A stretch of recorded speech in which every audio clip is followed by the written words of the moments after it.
Bonjour à tous et bienvenue dans une nouvelle vidéo d'interview d'entrepreneurs où j'ai eu la chance d'interviewer la semaine dernière un sportif et en même temps un entrepreneur incroyable. Alors il s'appelle Thierry Corbarieux, il est originaire de pas très loin de chez moi, on est même on peut dire voisins, et au sud de Toulouse. Et cet entrepreneur qui a démarré son entreprise d'électricité à 20 ans et a aujourd'hui une cinquantaine de salariés et réalise plusieurs millions d'euros de chiffre d'affaires, a dans le même temps réussi à se construire une carrière de sportif et être aujourd'hui au plus haut niveau international.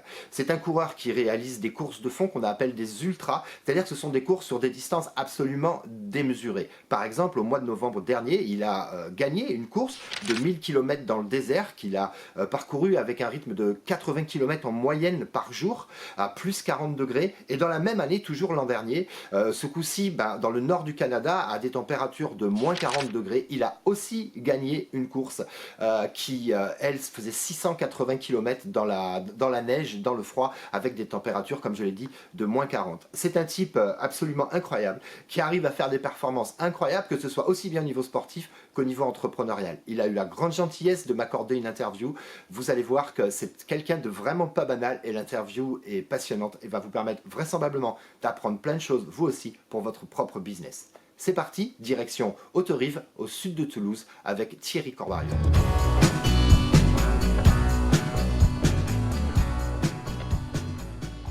Salut Thierry, merci d'avoir accepté mon invitation. Avec grand plaisir. Alors, bon, évidemment, on va parler aujourd'hui du sportif, parce que je crois que tu es un sportif depuis plusieurs années, depuis 2005 en gros, tu as commencé à faire des ultras ou tu as commencé avant? Ouais, j'ai commencé en 2001. En 2001, j'ai commencé, j'avais besoin un peu de m'évader, donc j'ai commencé par le marathon. Ouais. On commence en général par le marathon, mais Ouais. moi, j'ai commencé par là. J'ai commencé par le marathon de New York. Alors, j'ai commencé en m'inscrivant sur Internet.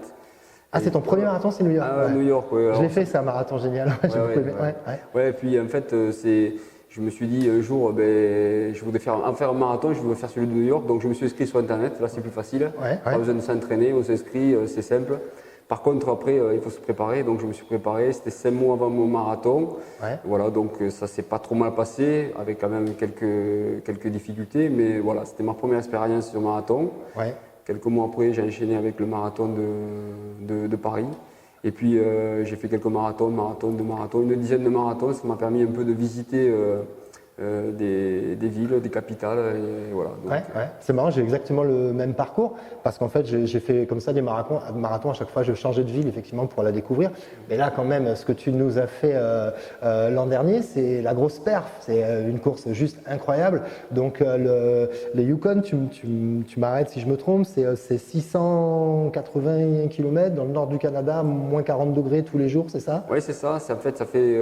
Alors, on a arrondi un peu, ça fait 700 km non-stop dans le nord du Canada, dans le cercle polaire.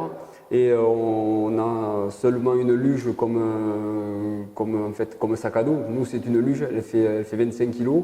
On a tout le matériel de survie à l'intérieur pour pouvoir faire une course incroyable, par moment moins 40. Mon thermomètre, moi, il a atteint les moins 40 et même il a explosé à moins 40, donc peut-être qu'une nuit, il a pu faire un peu moins, mais dans tous les cas, il faisait très froid. Ouais. Ok. Alors, tu as compris que ce qui m'intéresse aujourd'hui, parce que tu as déjà vu des vidéos que j'ai fait, ce qui m'intéresse, c'est évidemment ton parcours d'entrepreneur, puisque je suis moi-même un entrepreneur et que c'est la thématique de ma chaîne, mais on ne va pas pouvoir s'empêcher, effectivement, de faire la passerelle entre le milieu de l'entrepreneuriat, la vie du chef d'entreprise en tant qu'entrepreneur, et évidemment le sportif, puisqu'on a déjà eu l'occasion d'en parler ensemble. Il y a des similitudes, il y a des passerelles entre les deux. Alors, Thierry, raconte-moi comment, pour toi, ça a démarré l'entrepreneuriat. Tu as démarré ça comment? À quel âge? J'ai démarré assez tôt, puisque un peu comme Jean-Paul, moi j'ai démarré à 20 ans, mais la seule différence avec Jean-Paul, c'est que Jean-Paul, il avait pu reprendre l'entreprise de ses parents. Moi, c'était complètement différent. Mes deux parents étaient fonctionnaires. Et puis un jour, je suis arrivé, j'ai dit, voilà, je vais m'installer, donc je vais voir mes parents qui étaient mes confidents. Et là, ça a été un choc pour eux parce que m'installer, tous les deux fonctionnaires, alors que je venais aussi d'avoir une proposition par EDF pour vivre dans un poste de transformation et puis contrôler ce poste. Donc tu avais la garantie de l'emploi en rentrant chez EDF, tu avais tes deux parents évidemment qui te poussaient dans cette voie de la sécurité de l'emploi, ce qu'on peut comprendre quand on est parent. Et toi, à 20 ans, tu décides d'être entrepreneur et de monter ta boîte. Voilà, je décide d'être entrepreneur et ma première idée, c'était de me dire, bon, ben, effectivement, ça va être très dur parce que je suis jeune, mais par contre, ça va être que du positif pour moi parce que je vais user d'une expérience incroyable, même si je fais des erreurs et que par malheur j'ai arrêté, toute l'expérience que je vais acquérir pendant ce temps-là, ben, ça va me servir dans ma vie d'entrepreneur ou futurement de salarié. Donc pour moi, c'était que du positif. Tu avais déjà à 20 ans, j'ai envie de dire, ce recul, sachant qu'en fait, c'est vrai que quand on est entrepreneur, on apprend tous les jours. Moi aujourd'hui, je vais apprendre de toi, peut-être l'inverse, on le sait, on apprend tous les jours. Donc déjà à l'âge de 20 ans, tu avais, j'ai envie de dire, cette maturité parce que moi, je vois beaucoup de jeunes aujourd'hui et j'en accompagne qui se lancent dans leur boîte. Il faut quand même de la maturité quand on veut se lancer à 20 ans dans une entreprise. Ben, il est sûr que la maturité, il faut l'avoir, mais il faut avoir et de la maturité et se donner les moyens de l'avoir parce que la maturité, elle n'arrive peut-être pas toujours au moment où on a l'âge de l'avoir. La maturité, elle peut arriver d'une certaine façon. Moi, j'ai eu la maturité, mais je me suis donné les moyens. Je savais que ça allait être très dur. Je n'avais pas forcément la maturité, je dirais, professionnelle, parce que je ne maîtrisais pas tout. Mais je me disais que le peu qu'on me donnerait, j'en userais d'expérience pour évoluer dans mon métier d'électricien. Donc tu savais en montant ta boîte que tu n'avais pas toutes les cartes en main, que tu pouvais évidemment à 20 ans pas tout maîtriser sur ton métier.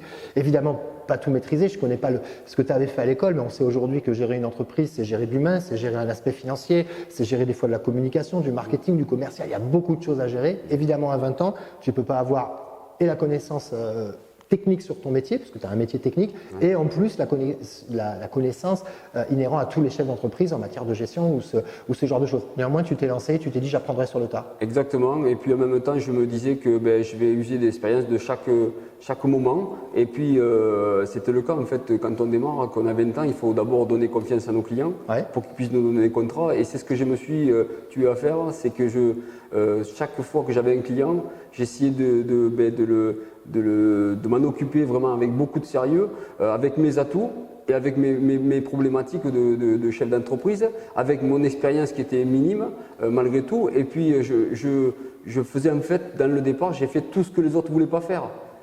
Pour moi, c'était le chemin de croix, entre guillemets, pour arriver à ce qu'on peut faire maintenant. Mais je me disais, bon, c'est normal que tu fasses que tous les travaux que les autres électriciens délaissaient un peu. Donc forcément, pas forcément les meilleurs travaux, pas forcément les plus lucratifs, pas forcément. Mais pour moi, c'était chaque fois une nouvelle expérience. Et je m'accrochais à ça. Je m'accrochais à accrocher ces nouveaux marchés, ces marchés dits pas très intéressant, mais pour moi, c'était une chance inouïe de chaque fois que j'avais un contrat, c'était un pas en avant pour avancer.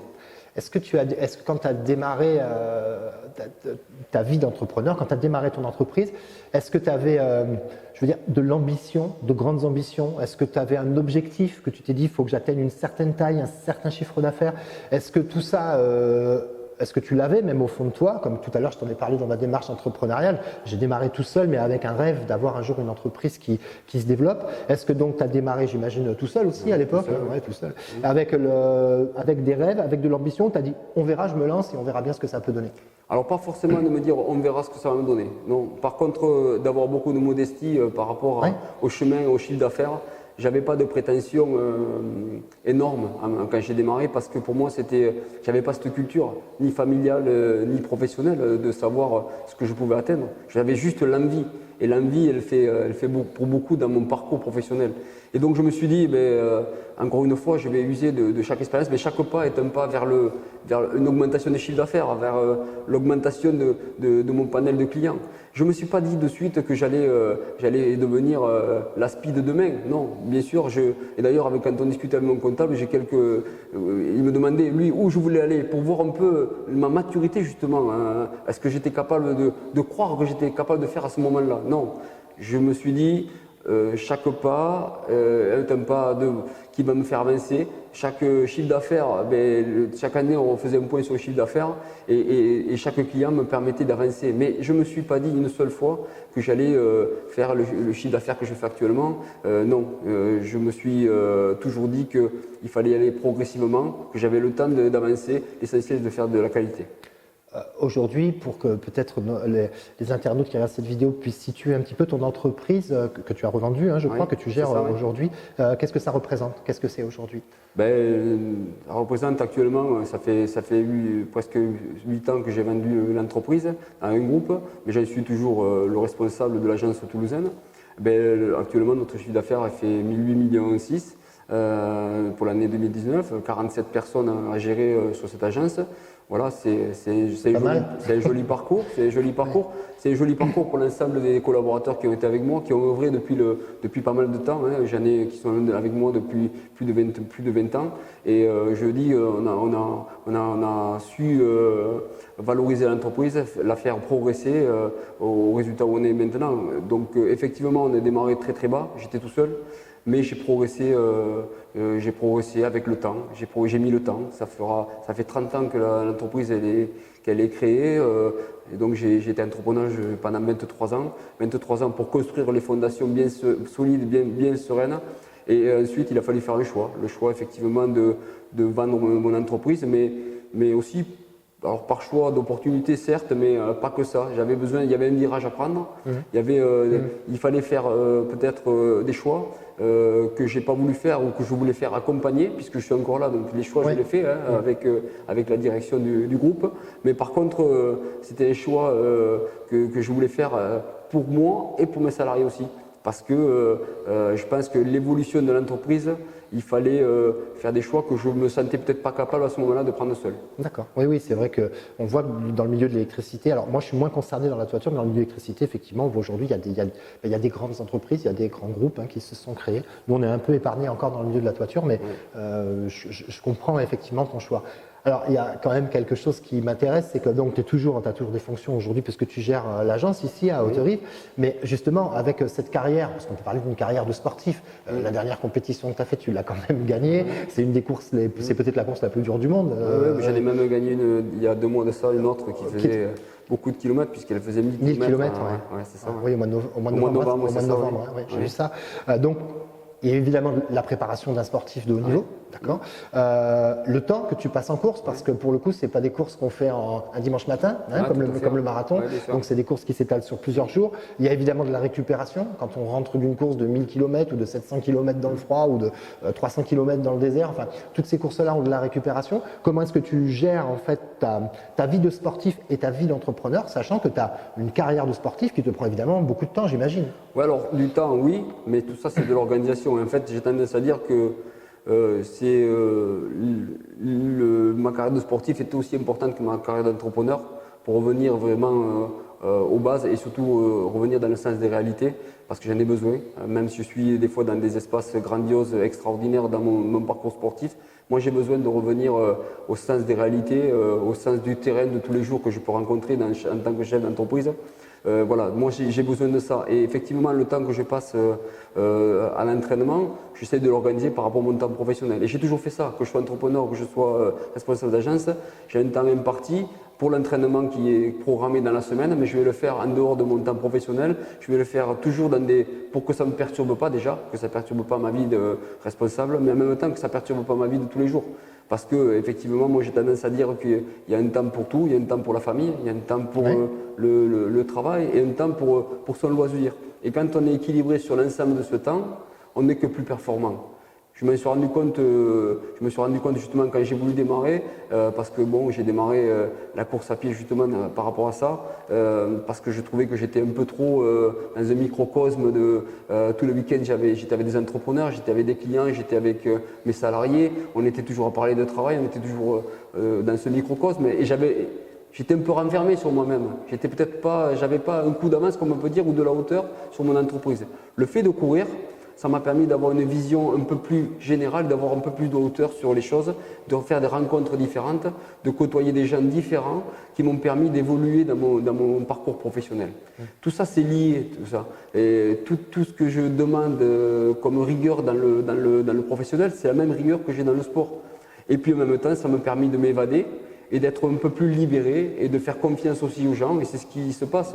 Quand je vais sur des courses et que je pars pour quelques semaines sur des courses comme le Yukon ou la Mauritanie, justement, je crée un lien avec les gens qui m'entourent dans le cadre professionnel. J'essaie de créer ce lien pour que justement il y ait un accompagnement et que je ne sois pas livré à eux-mêmes en permanence. Quand je ne suis pas là, ben, je sais que je peux leur faire confiance. Et justement, ça leur permet aussi d'avoir de la maturité. Parce que c'est pas les laisser. On a beaucoup travaillé en amont, on a regardé un peu l'environnement quand je vais partir pour pas qu'il y ait de perturbations. Mais ça leur permet aussi de se libérer, de voir aussi qu'on peut leur donner des chances et qu'ils peuvent avancer eux-mêmes. Voilà. Donc ça perturbe pas tant que ça. Je crois que tu as dit un mot qui est évidemment un mot-clé quand on est entrepreneur et qu'on veut avoir une équipe, c'est la confiance. Effectivement, quand tu n'es pas là, que tu es à l'autre bout du monde en train de courir, tu es bien obligé d'avoir confiance en tes équipes, mais tu es bien aussi obligé d'avoir confiance en toi dans ta préparation quand tu es en train de dormir à moins 40 degrés sous ta tente et que tu sais que d'autres sont passés par là et certains ça s'est moins bien passé, peut-être faute de préparation, ce genre de choses, il y a quand même un danger quand on est dans des sports d'extrême où on pousse aussi loin ses limites. Donc forcément, tu te fais confiance à toi-même, tu fais confiance aux autres. Tu as toujours eu cette capacité à faire confiance? Non, justement, je n'avais pas cette capacité à faire confiance jusqu'à ce que je rentre dans le sport. Je pensais que moi, je détenais la vérité, je pensais que j'avais toujours raison et que j'étais le seul à avoir les clés de la réussite dans mon entreprise. Et quand j'arrivais le lundi matin à 5h30, j'attendais les gars de pied ferme à 7h. Et quand ils arrivaient, je leur sautais au cou pour leur dire voilà, il y a ça à faire. Pourquoi? Parce que tout le week-end, j'étais avec des entrepreneurs, des clients, des techniciens, comme je disais. Et on n'avait pas ce recul nécessaire. Ouais. Quand je commençais à côtoyer des gens différents dans le milieu du sport, je suis arrivé un peu plus détendu le lundi matin au bureau. Et de fait d'être plus détendu, j'étais plus à l'écoute du personnel qui était avec moi. Et le fait d'être plus à l'écoute, on était plus performant parce qu'être à l'écoute, on peut faire des choses, on peut être plus que meilleur quand on est entouré, quand on fait confiance, quand les gens qu'on côtoie nous donnent des bonnes informations. Et c'est vrai que d'arriver un peu fatigué certainement de mes entraînements et un peu plus détendu, arriver moins agressif le lundi matin, ça a été un déclic pour l'entreprise. On a trouvé qu'on avait des résultats qui étaient bien meilleurs parce que justement je faisais confiance et j'arrivais à travailler en équipe et ça c'était le plus important. Je ne sais pas si tu connais le modèle de l'entreprise libérée qui est en fait que le patron prenne vachement de recul pour laisser faire ses salariés. Alors aujourd'hui, il y a carrément il y a des bouquins là-dessus, il y a des études là-dessus. Bon, on se rend compte que c'est possible quand effectivement il y a un cadre, sinon c'est vite la zizanie. Mais c'est exactement en fait ce qui se passe, c'est que toi effectivement en prenant du recul, en laissant de l'espace à tes collaborateurs, tu t'es aperçu que cet espace ils pouvaient le prendre. Bien sûr, bien sûr. Et puis comme je disais, on est que plus fort quand on fait confiance, qu'on arrive à s'entourer de gens et qu'on les écoute surtout. Là, l'écoute, c'est vraiment le plus important. Bien sûr qu'on va donner la direction, le chemin à prendre. Bien sûr qu'il va y avoir des contrôles. Bien sûr qu'on va demander de la rigueur. Mais la rigueur, c'est un peu ce que je te disais tout à l'heure. C'est un quotidien. La rigueur, c'est aussi préparer les choses en amont. Moi, je ne pars pas sur une course à moins 40 degrés sans une préparation très rigoureuse. Mais ça me laisse bien sûr, je vais avoir des imprévus. Mais l'important, c'est de préparer les choses en amont. C'est comme dans l'entreprise. On n'arrive pas comme ça sur les chantiers sans avoir préparé en amont tout ce qui va faire la réussite ou pas du chantier. Et dans le sport, c'est la même chose. Surtout dans le sport extrême comme ça, tous les détails ont leur importance et la préparation a une grande importance. Et voilà, donc moi je pense que c'est pas du laxisme que de laisser les gens. Au contraire, c'est les aider à grandir, les accompagner et leur faire aussi découvrir des choses nouvelles parce qu'ils se passionnent aussi pour mon activité. On crée un lien, on crée une activité qui est un peu annexe et qui nous permet de nous rejoindre et avoir une discussion pour être plus fort dans le milieu de l'entreprise.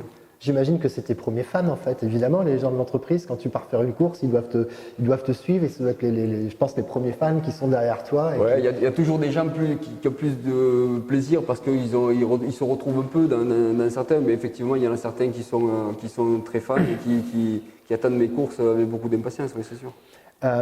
Est-ce que du coup, tu as des objectifs, alors sportifs, j'imagine que tu as des objectifs sportifs en vue et aussi des objectifs pour l'entreprise. Donc, est-ce que tu as toujours fonctionné avec cette notion d'objectif? Toujours. Toujours.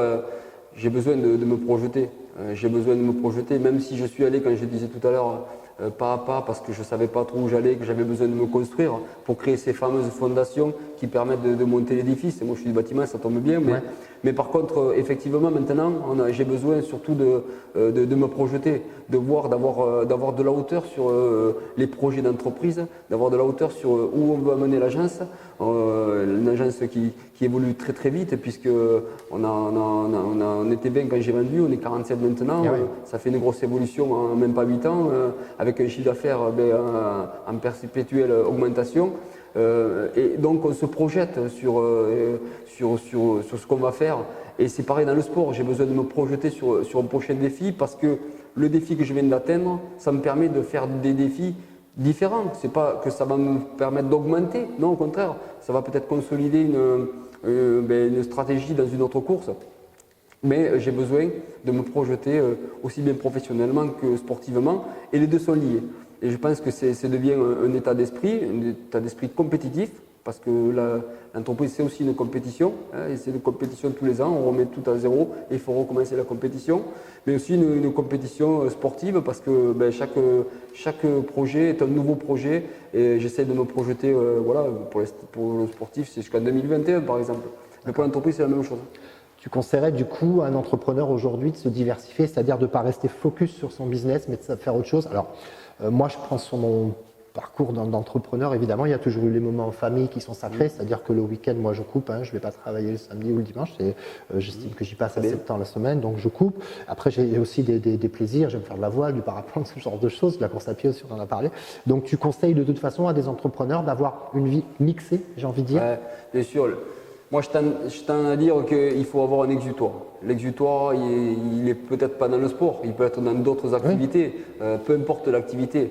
Pour être plus performant, pour être meilleur dans sa tête, pour être plus… Voilà, il faut qu'on ait un exutoire. En tant que chef d'entreprise, il faut avoir cet exutoire. Moi, ça a été dans le sport, mais j'en connais qui sont dans d'autres domaines.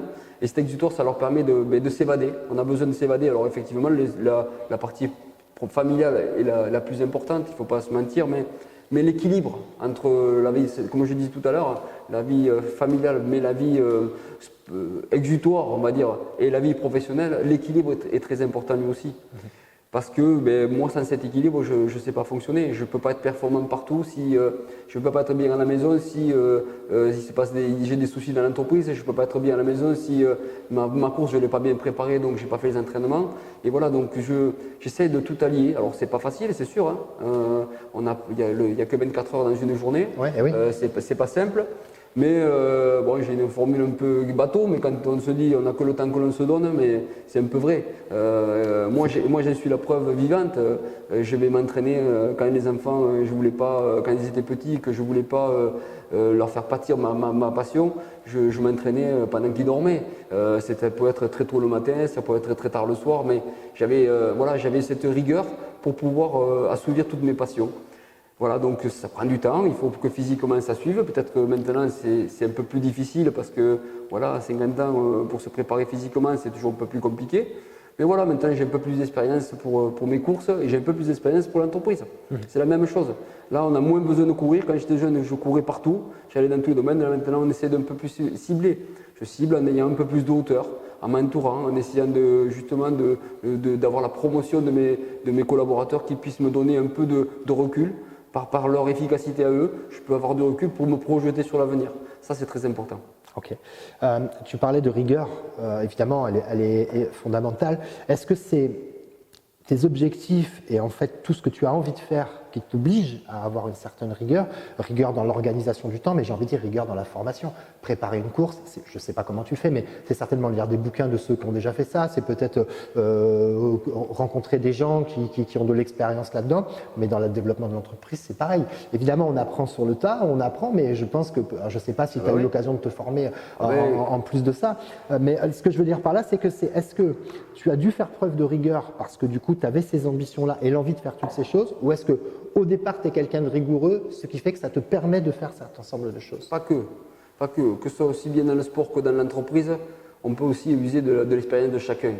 Et ça, par contre, savoir s'entourer de gens qui ont la compétence pour nous aider. Je prends un exemple tout bête, mais qui est important pour le Yukon. Le Yukon, j'avais aucune expérience dans le froid. Donc, qu'est-ce que j'ai fait? J'ai pris les 6 coureurs qui me semblaient le plus à même de me répondre à mes questions.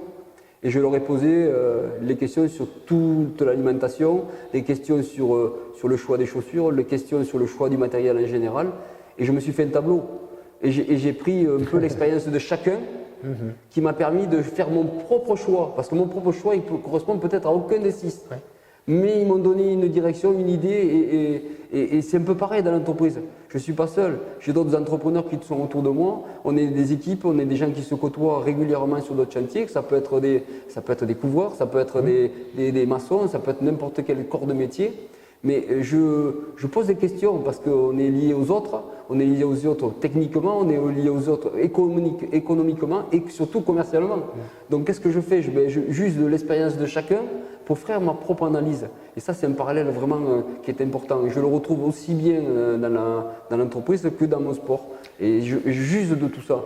Parce qu'on est tout seul, on ne fait rien, quoi. Donc c'est une clé. Quand on veut être entrepreneur, il faut être ouvert aux autres, sinon c'est pas la peine. On ne peut pas être renfermé sur soi-même et n'avoir confiance, j'ai envie de dire, qu'en soi et se recroqueviller sur soi et espérer développer une entreprise un jour. C'est pas possible.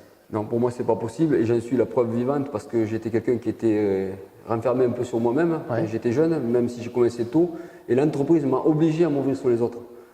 Et moi je dis que si moi j'y suis arrivé, moi tout le monde peut y arriver parce que j'étais la preuve vivante. Moi il fallait pas trop me parler, moi il fallait que je travaillais sur mes chantiers, il fallait que tout se passe comme moi je décidais. Il fallait pas qu'il y ait l'anicroche parce que sinon ça se passait mal. Mais là en tant que chef d'entreprise ça peut pas fonctionner comme ça. Il faut aller au-devant des autres, il faut travailler avec les autres. Et ça c'est sûr que c'est la clé. Donc ça permet de pouvoir avancer très rapidement, enfin, à son rythme j'ai tendance à dire parce que tout le monde n'avance pas de la même façon dans une entreprise. Okay. En tant qu'entrepreneur, comment tu t'es formé? Ton parcours, c'est quoi? Tu viens d'où? Tu es électricien de métier?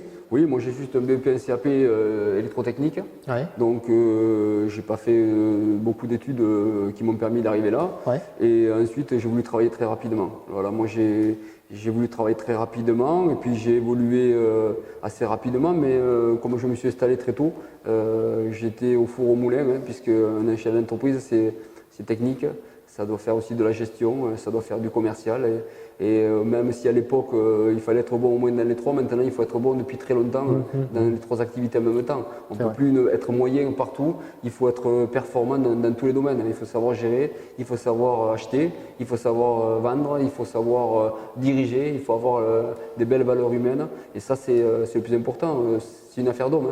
Et actuellement, ça l'est encore plus, 47 personnes. Moi, je dois faire prendre la mayonnaise entre tous ces gens-là. Et c'est qu'une relation de personnes. Ça, c'est le plus important. Et donc, l'humain, il est le plus important. Maintenant, j'ai plus besoin de faire. Je fais de la gestion, mais la gestion, elle est différente, quoi. J'ai des appuis pour la faire. Mais bien sûr, c'est moi qui vais donner l'objectif, les objectifs à atteindre pour l'agence. Mais quelque part, ce qui est le plus important pour moi, c'est de créer une dynamique entre tous les métiers de l'entreprise. Une équipe, quoi. Voilà, tout à fait, l'équipe et créer cette dynamique qui va permettre de nous faire avancer. J'ai une question à te poser, c'est quoi le plus dur? C'est d'être un entrepreneur ou c'est d'être un sportif de haut niveau? Ben, les deux ont des difficultés, mais ce n'est pas que des difficultés, parce que personne ne me force à faire des courses extrêmes, donc je ne vais pas me plaindre. Ouais. Je suis heureux de m'inscrire à chaque course, même si j'ai de l'angoisse, même si j'ai un peu peur de ne pas y arriver, si des fois ça peut être très dangereux, comme au Yukon, parce qu'on ne va pas à moins 40 sans danger, effectivement. Mais chez l'entreprise, c'est quand même un combat de tous les jours. C'est une abnégation, c'est se lever le matin avec une boule à l'estomac de temps en temps parce qu'on ne sait pas si les marchés seront là le lendemain. Donc il y a une prise de risque pour nous et pour la globalité, pour notre famille, pour toute l'équipe, pour nous en général. Mais je dirais c'est pour ça que ça me convient les deux parce que j'aime bien cette prise de risque. J'aime bien cet esprit compétitif pour y arriver. Alors moi j'ai toujours eu tendance dans l'entreprise quand j'avais 2 salariés d'avoir envie d'avoir du travail pour 5, mais c'est justement parce que certainement je devais être angoissé de ne pas avoir assez de travail, donc c'est comme ça qu'on a évolué très rapidement. C'est un paradoxe parce que quelque part tu me dis que donc effectivement, alors c'est vrai que je reconnais ça, on a toujours peur qu'il n'y ait pas assez de travail parce que il faut payer les gars, il faut payer les charges, et ainsi de suite, c'est la vie de l'entreprise. Mais en même temps, tu avais cette sécurité, tu pouvais aller bosser pour EDF. Mais donc c'est là où le paradoxe, c'est que quelque part tu avais accès à cette sécurité et d'un autre côté, il a fallu que tu vives ta vie d'entrepreneur et malgré le fait que tu avais un peu cette angoisse du futur qu'on a tous, je pense qu'il y a une angoisse qui est bonne d'avoir, elle est plutôt positive parce qu'elle oblige à anticiper, à se poser des questions. Et à régler les problèmes avant qu'ils se posent. Oui, mais quand on démarre, effectivement, on se pose ces questions-là au départ. Mais quand on a démarré sa vie d'entrepreneur, il ne faut plus se les poser ces questions-là. Il ne faut plus se dire si j'avais fait. Ah oui, je suis d'accord. Voilà, c'est fini. On est dans un engrenage, on y est, et puis il faut se donner les moyens parce qu'on n'a pas le droit de baisser la garde. Tous les jours, c'est un combat. Tous les jours, c'est des nouveaux marchés à conquérir. Tous les jours, c'est des problèmes à résoudre et c'est ce qui fait avancer. Et donc, moi j'ai tendance à dire, on est souvent à l'essorage, dans une machine à laver à l'essorage et ça avance. Et puis, il faut essayer d'avancer avec l'entreprise, toujours être performant et en essayant d'avoir un petit peu un coup d'avance, mais c'est jamais facile, quoi. Très bien. Quel conseil tu donnerais à un entrepreneur, un jeune entrepreneur qui veut se monter aujourd'hui? D'ailleurs, peut-être que tes enfants ont pour projet d'être entrepreneur, je ne sais pas du tout ce que… Non, ils sont dans d'autres orientations pour l'instant. Donc pour l'instant, ils n'ont pas d'aspiration à devenir chef d'entreprise. Enfin, pourquoi pas? Parce qu'il y en a un qui fait des études de veto, donc peut-être qu'un jour il montera son cabinet, pourquoi pas. Et puis l'autre, des études d'ingénieur au Canada. Donc peut-être qu'ils auront une aspiration de devenir chef d'entreprise. Pour l'instant, ce n'est pas d'actualité. J'ai tendance à dire que peut-être qu'ils ont vécu dans ce monde-là étant jeunes, mais qu'ils feront leurs propres expériences. Il faut que ce soit un choix personnel. Donc toi, qu'est-ce que tu donnes comme conseil que tu donnerais à un entrepreneur? Un entrepreneur, un jeune entrepreneur comme pas un jeune. Oui, comme pas un jeune d'ailleurs, oui, c'est vrai. Quand on se lance dans l'entrepreneuriat, il faut… Quand je dis un jeune entrepreneur, c'est quelqu'un qui… Voilà, moi, j'ai monté ma boîte à 40 ans, j'estime que j'étais un jeune entrepreneur. Un très jeune entrepreneur. Voilà, un très jeune entrepreneur. Mais moi, ce que j'ai conseil à donner, c'est, même si je n'aime pas donner des conseils parce que… Non, c'est un partage d'expérience. Voilà, c'est plutôt un partage d'expérience parce que le conseil, croire qu'on détient la vérité, c'est peut-être une erreur, justement. Mais par contre, moi, si j'ai un conseil à donner, c'est justement avoir beaucoup d'humilité sur notre rapport aux autres. Ça, c'est de devenir entrepreneur. Pour moi, ça a été une consécration jeune. Mais il faut que ça soit, l'humain il reste au centre des, alors surtout dans nos métiers, moi les bâtiments, l'humain est très important. Il faut qu'on ait cette considération. Ça ne veut pas dire qu'on va acter sur tout ce qu'il peut y avoir dans l'humain. Il va falloir que nous-mêmes il faut que nous-mêmes on fasse les bons choix. Mais déjà donc beaucoup d'humilité, je vais dire pour devenir entrepreneur et surtout beaucoup d'écoute de nos clients, beaucoup d'écoute de nos partenaires et faire les bons choix. Les bons choix, pas que, parce que moi j'ai accepté quand j'étais jeune de faire tout ce que je l'ai dit tout à l'heure, faire tout ce que les autres ne voulaient pas faire. Et je vois souvent des entrepreneurs qui démarrent et qui n'acceptent pas de faire tout ça. Ils veulent que le bon. Ils veulent que le bon. Et je me dis, disons, s'ils y arrivent en démarrant, tant mieux, c'est qu'ils ont été plus rapides que moi ou plus forts. Tant mieux, je leur tire le chapeau, mais il faut peut-être l'accepter d'avoir des passages obligés, je dirais. Bon, il y a des passages obligés. Moi, toujours dit, il y a ces passages obligés de faire peut-être ce qui n'est pas bon. C'est comme dans une année d'entrepreneuriat, il y a des chantiers qui sont bons, il y en a d'autres qui sont moins bons. Il faut qu'au final, ça soit pas mal pour qu'on puisse continuer. Il faut un équilibre. Mais il faut accepter, comme je dis à certains, de perdre de temps en temps pour gagner. Ça, c'est très important. Et voilà, donc faire les bons choix, certes, mais pas que, faire aussi aller dans des domaines parce que justement ça va nous permettre d'acquérir une expérience, ça Ça va nous permettre de faire une connaissance. Voilà. Et peut-être pas attendre comme moi trop d'années pour justement avoir ce fameux exutoire. Parce qu'on a besoin d'avoir du recul sur les choses. Ouais. On doit être concentré sur notre travail, ça c'est très important. Mais pas que. Il faut vraiment qu'on ait du recul pour être plus performant. Moi, c'est ce qui m'a servi. J'ai été plus performant quand j'ai compris enfin qu'il ne fallait pas que tout tourne autour de l'entreprise. Voilà. Et voilà. Donc, si j'avais un petit conseil, oui, installez-vous, il n'y a pas de problème. Mais oui, mais ne perdez pas de vue qu'il faut aussi les autres pour y arriver. Et puis, donc, avoir un peu de recul et faire autre chose que penser à ça. C'est quoi ta définition de la réussite? J'aime pas parler trop de réussite, j'ai du mal à le définir, Je vais t'aider parce que c'est vrai que je comprends qu'on n'aime pas parler de réussite. Moi, je dis souvent, écoute, on verra si j'ai réussi le jour où on me mettra dans la tombe parce que tout peut toujours basculer d'un moment à l'autre. Et je te dis, parce qu'on a parlé de Jean-Paul, Jean-Paul lui me donnait plutôt sa définition du bonheur que de la réussite. Alors, si ça peut t'aider, c'est quoi ta définition du bonheur? Ma définition du bonheur, c'est d'allier un peu tout ce que j'ai pu dire, que la famille soit bien, que l'entreprise se porte le mieux possible avec une ambiance générale qui se porte au mieux et que nos clients soient contents. Ça, pour moi, c'est une forme de réussite quelque part. Et puis que effectivement ma passion puisse durer le plus longtemps possible et que je puisse m'exprimer justement dans cette passion pour être aussi performant aussi dans l'entreprise. Parce que je pense que les deux sont liés. J'ai besoin d'avoir encore une fois les pieds sur terre et j'ai besoin de revenir quand on passe 3 semaines au milieu de nulle part dans le Yukon ou dans le désert face à soi-même, à se parler à haute voix parce que justement il n'y a pas eu de parole pendant très longtemps. Mais là on se pose des questions et justement ça fait du bien de se les poser pour revenir et revenir au sens de la réalité de la vie de tous les jours.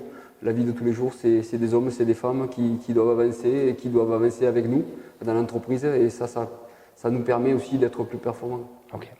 J'ai une question parce que donc tu as revendu donc ta boîte. Donc aujourd'hui il y a une autre entreprise qui définit la stratégie, qui est l'actionnaire principal, c'est ça l'entreprise. Oui, comment est-ce que ça fait d'un coup de se retrouver dans sa boîte et de ne plus en être l'actionnaire et du coup ne plus décider de la stratégie en fait, c'est ça l'idée. Moi j'ai mis 3 ans pour prendre cette option et avec des oui, des non, beaucoup d'interrogations. Mais quand j'ai décidé de le faire, je ne me pose plus. C'est ma faculté de ne pas revenir en arrière. Ouais. Quand j'ai pris une décision, je vais jusqu'au bout. Après, je peux avoir quelques regrets de temps en temps, mais non, pas forcément parce que j'avais fait si je suis encore là depuis 7 ans, c'est que pour moi j'ai fait le bon choix. Ouais. J'ai fait le bon choix, donc j'en suis assez fier parce que les gens ont pu progresser dans l'entreprise comme je l'avais souhaité. En même temps, ce qu'ils le souhaitaient, parce que tout le monde n'avait pas cette aspiration. Donc ce choix-là, il a été bénéfique pour moi et pour mes collaborateurs qui ont toujours œuvré avec moi. Et ça, c'est le plus important pour moi. Parce que ce côté humain, c'est ce qui m'a animé quand même pendant des années. Et donc, du coup, d'avancer en même temps qu'eux et surtout leur permettre aussi de se développer, d'avancer dans le choix qu'ils avaient fait, ben là, pour moi, c'est une consécration quelque part. Alors oui, je suis content qu'on en soit là. Non, j'ai pas d'amertume. Je suis heureux que l'entreprise se développe de façon importante. On fait partie dans le groupe des meilleures agences, même si j'aime pas trop le dire. Mais ça veut dire aussi que la qualité des gens qui m'entourent sont formidables. Donc ça me emplit de plaisir et je suis content rien que pour ça. Donc tu as fait le bon choix au niveau, parce que tu avais peut-être plusieurs propositions de rachat, donc en tout cas tu es en phase avec les gens qui sont maintenant… Tout à fait, oui. Okay. Ouais, j'ai mis longtemps pour me décider, le choix il a été un peu long parce que je voulais vérifier les paramètres, il fallait qu'on s'entende sur plein de paramètres du coup, mais quand la décision est prise, c'est un peu comme dans la course à pied, là, quand je décide de m'inscrire sur une course, je vais me donner les moyens pour que ça réussisse. Et là aussi, c'est pareil, j'avais décidé, mais j'y suis encore. Je voulais que ça avance, que l'entreprise prenne le bon chemin pour tous les gens qui m'étaient battus avec moi pendant des années. Donc, j'ai fait tout pour que ça fonctionne. Et je fais tout encore pour que ça se fonctionne. Voilà, c'est pas parce que c'est plus moi le chef d'entreprise. D'abord, j'ai une fonction et il faut que je la respecte. Mais en même temps, c'est ma façon d'être. voilà, je veux que ça avance. Et au-delà de dire que c'est mon bébé, parce que c'est pas forcément ma philosophie non plus. Oui, mon bébé, j'en ai d'autres, j'en ai 3 enfants. Mais c'est plutôt par respect pour les gens qui se sont battus avec moi pendant des années. Voilà, c'est ma conception un peu, moi, de l'entreprise. Bien sûr que c'est une belle entreprise, bien sûr que j'aurais pu continuer, mais j'ai fait ce choix. J'ai fait ce choix pour diverses raisons. Et je pense que le choix, il était raisonné parce que justement, ça a pris je me rends compte qu'en 7 ans, ça a pris exactement la direction que je voulais qu'elle prenne pour l'ensemble du personnel et pour l'entreprise en général. D'accord.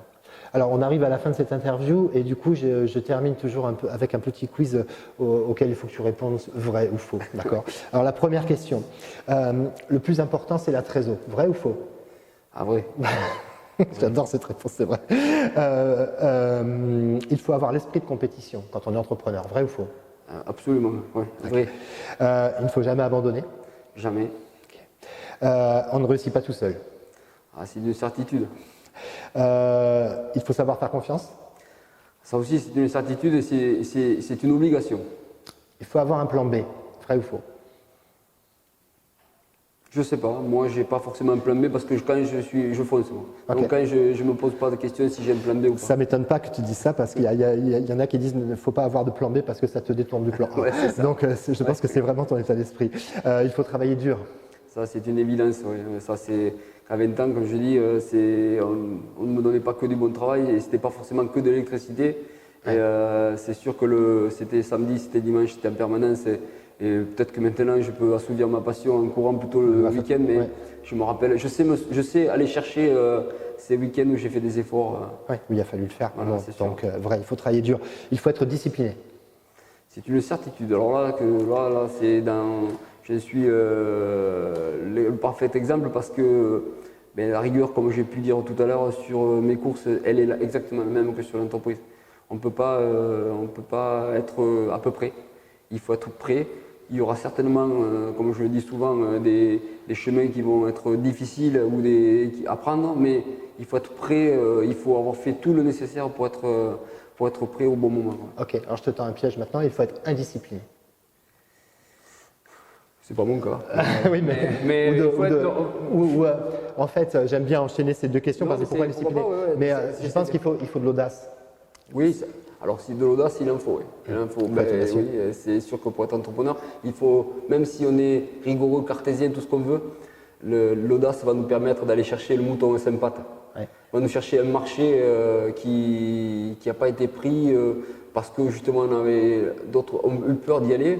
J'en ai 2 ou 3 exemples là-dessus et ces marchés-là, si j'avais pas eu un peu d'audace avec mon équipe, si on n'avait pas eu l'audace d'aller les chercher, on n'en saurait pas à ce qu'on a pu faire avec ces marchés-là, comme la méthanisation par exemple. C'est des exemples formidables. Très bien. Thierry, je te remercie de m'avoir consacré ce moment. Je savais que j'allais passer un bon moment. On ne se connaissait pas, mais je ne doutais pas un seul instant. C'est super. Je peux dire que je mettrai en description peut-être un lien qui renvoie vers toi parce qu'aujourd'hui, tu fais des interventions pour ceux qui le désirent. On l'a vu en club d'entreprise ou dans des entreprises pour partager ton expérience d'entrepreneur et de sportif de l'extrême. Oui, très bien. Très bien. Merci à toi. J'espère qu'on aura l'occasion de se recroiser. On est voisins. Hein. Merci. Ouais. À bientôt. Merci. À bientôt.